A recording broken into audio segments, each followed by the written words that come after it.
जोहार, नमस्कार साथियों। झारखंड टेट 2025 की नियमावली बन चुकी है, आप सभी को पता है। उसमें एक बड़ी पेच आ रहा है, एक विवाद आ रहा है, वह है जनजातीय और क्षेत्रीय भाषा से संबंधित, जिसमें आप सभी देख रहे होंगे कि फिलहाल ये राजनीतिक का मुद्दा भी बन चुका है। झारखंड में कुछ पार्टी, कुछ दल जो हैं इस मुद्दे को लेकर के आए दिन बयानबाजी कर रहे हैं। यहाँ तक कि सरकार के कुछ मंत्रीगण भी इसमें अपनी बात रख चुके हैं जनजातीय और क्षेत्रीय भाषा से संबंधित मुद्दों पर। तो इसीलिए शिक्षा विभाग ने TRI और जैक से सुझाव मांगा है कि आखिर क्या बदलाव किया जाए।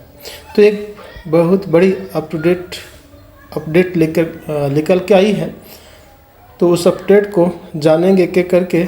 लेकिन उससे पहले फटाफट लाइक कर लीजिए, शेयर कर लीजिए, चैनल पर पहली बार तो सब्सक्राइब कर लीजिएगा और हाँ, बेल आइकन को ऑन कर लीजिए, प्रेस कर लीजिए, जिससे आने वाला वीडियो नोटिफिकेशन आपको मिलते रहे। अगर आप JTET की तैयारी कर रहे हैं तो ये आपके लिए बहुत काम का वीडियो है। यहाँ पे आप सभी देख पा रहे होंगे JTET नियमावली के प्रारूप पर मांगा TRI व जैक से सुझाव। अब कौन मांगा है, तो मैंने आपको पहले ही बताया था कि यह सुझाव शिक्षा विभाग द्वारा मांगा गया है।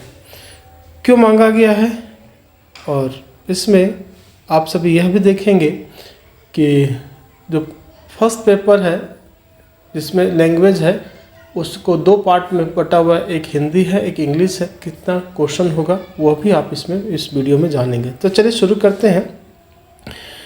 स्कूली शिक्षा एवं साक्षरता विभाग द्वारा प्रस्तावित झारखंड शिक्षक पात्रता परीक्षा JTET नियमावली 2025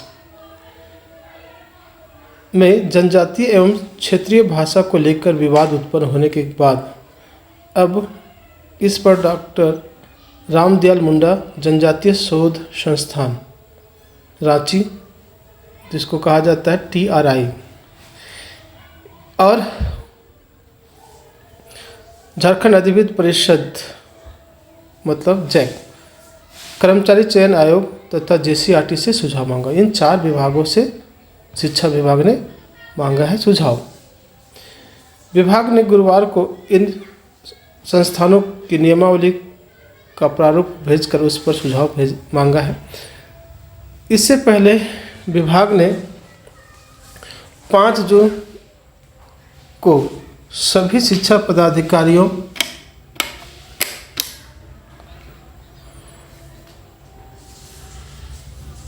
तथा जिला शिक्षा अधीक्षकों को प्रारूप भेजकर उस पर सुझाव मांगा था। मतलब JTET का जो प्रारूप तैयार किया गया था उसको भेजा गया था और उससे सुझाव मांगा था। फिर अभी आप सभी को मैंने बताया कि भाषा का जो विवाद उठा है, क्षेत्रीय भाषा और जनजातीय भाषा का, उसको लेकर के 4 विभागों से मांगा गया है सुझाव। विभाग ने गुरुवार को प्रेस विज्ञप्ति जारी कर कहा कि JTET नियमावली अभी प्रारंभिक चरण में है। इसका अभी प्रारूप ही तैयार हुआ है, जिस पर उक्त संस्थानों तथा जिला शिक्षा पदाधिकारी और जिला शिक्षा अधीक्षकों से सुझाव मांगा गया है। प्रारूप पर प्राप्त होने वाला सुझाव पर असल या अम्ल या कह सकते हैं इसको लागू अम्ल कर आवश्यक प्रक्रिया पूरी करते हुए उसे अंतिम रूप दिया जाएगा। जब अंतिम स्टेज आएगा तब। फिलहाल ये पैटर्न है, एक रूप तैयार किया गया, रूप खाका तैयार किया गया है। विभाग ने सर्वसाधारण से कहा है कि नियमावली को लेकर किसी प्रकार के भ्रम या संशय में ना रहे। किसी प्रकार का संशय नहीं बनाना है मन में, क्योंकि अभी यह प्रारंभिक अवस्था में ही है। बताते चले कि नियमावली का प्रारूप वायरल होने के बाद विभिन्न जिलों में जनजातीय एवं क्षेत्रीय भाषा का निर्धारण पर विवाद होने लगा है। मतलब जो जनजातीय और क्षेत्रीय भाषा का निर्धारण किया गया है, कुछ जिलों में वहाँ पे वो भाषा नहीं बोली जाती है, जब वहाँ लागू किया गया, ऐसा कुछ लोगों का कहना है। जहाँ की क्षेत्रीय भाषा को नियमावली में सम्मिलित नहीं किया गया है, कुछ नहीं सम्मिलित किया गया है, तो इसके विवाद इधर राज्य के वित्त मंत्री राधाकृष्ण किशोर ने भी मुख्यमंत्री हेमंत सोरेन को पत्र लिखकर पलामू और गढ़वा में भोजपुरी भाषा को सम्मिलित करने का अनुरोध किया गया है।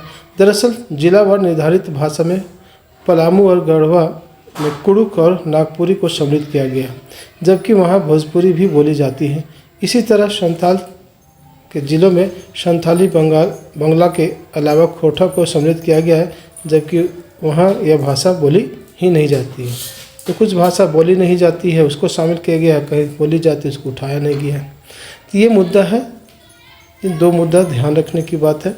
तो कार्मिक विभाग इस पर अपना कदम उठा रही है, विभागों से अपना सुझाव मांगा है। आगे देखते हैं इसमें फिर विभाग क्या सुझाव देती है और फिर क्या कार्मिक विभाग निर्णय लेती है। फिलहाल घबराइएगा नहीं, जो पैटर्न है उस पैटर्न के मुख्य बातों को ध्यान रख करके तैयारी करते रहिए। एक आपको विशेष चीज़ जानना जरूरी है, यहाँ पे दिख रहे होंगे 30-30 अंकों के होंगे भाषा के प्रश्न। तो मुख्यतः दो भाषा में बांटा गया है, एक जनजातीय भाषा और एक और भाषा है। देखते हैं उसको क्या है। प्रस्तावित नियमावली में कक्षा 1 से 5 तथा कक्षा 6 से 8 दोनों के लिए आयोजित होने वाली जेटेट परीक्षा में कुल 150 अंकों की परीक्षा में भाषा 1 तथा भाषा 2 के 30-30 प्रश्न निर्धारित किए गए। 2 लैंग्वेज निर्धारित किया गया। भाषा 1 में हिंदी, संस्कृत, उर्दू, अंग्रेजी में से कोई 2 भाषा आपका चयन करना होता है। पूर्व में भी इसी पैटर्न में था। 12-13 और 15-16 वाला स्टेट में, उसमें भी 2 भाषा आपको चुनना था, हिंदी, इंग्लिश, संस्कृत, उर्दू, जो भी चुनना है।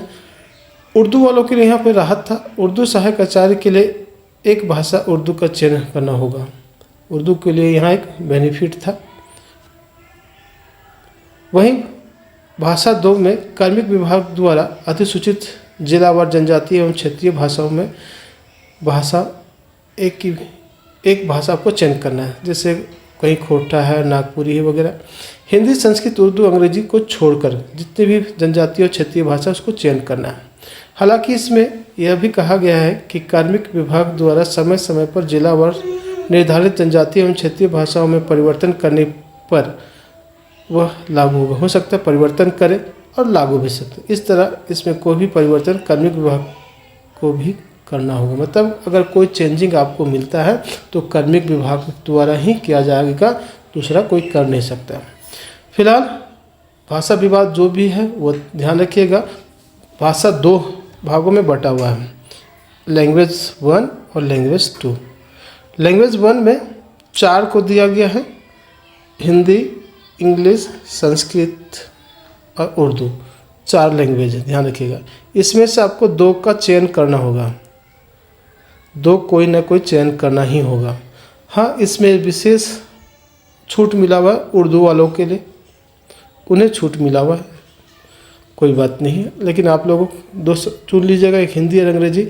इसमें क्या होगा, 30 नंबर टोटल रहेगा, लेकिन 30 में 15-15 करके बांट देगा। 15 हिंदी के देगा, 15 अंग्रेजी का देगा। ठीक है, उम्मीद करते हैं भाषा 1 से संबंधित बातें क्लियर हो गई होगा। अब भाषा 2 में क्या है, तो भाषा 2 में जनजातीय और क्षेत्रीय भाषा, जो आपके क्षेत्र में जो जिला वर्ग बांटा गया है कार्मिक विभाग द्वारा, उसमें से किसी एक का चयन करना है। लेकिन अभी विवाद चल रहा है तो उससे कुछ परिवर्तन होगा। उस परिवर्तन के बाद जब फाइनल नियमावली 2025 बन जाएगा और तब फिर से फॉर्म भराएगा, उसके बाद एग्ज़ाम होगा। फिलहाल एग्ज़ाम की पूरी जमकर तैयारी कीजिए। एग्ज़ाम में कोई समस्या हो रहा होगा तैयारी करने में तो आप कमेंट कर सकते हैं, यहाँ से सुझाव आपको मिल जाएगा। वीडियो अच्छा लगा होगा तो लाइक कर लीजिएगा, शेयर कर लीजिएगा, और अभी तक चैनल को सब्सक्राइब ना किया हो तो करके नोटिफिकेशन ऑन कर लीजिएगा। मिलते हैं नेक्स्ट वीडियो में, तब तक के लिए जय हिंद।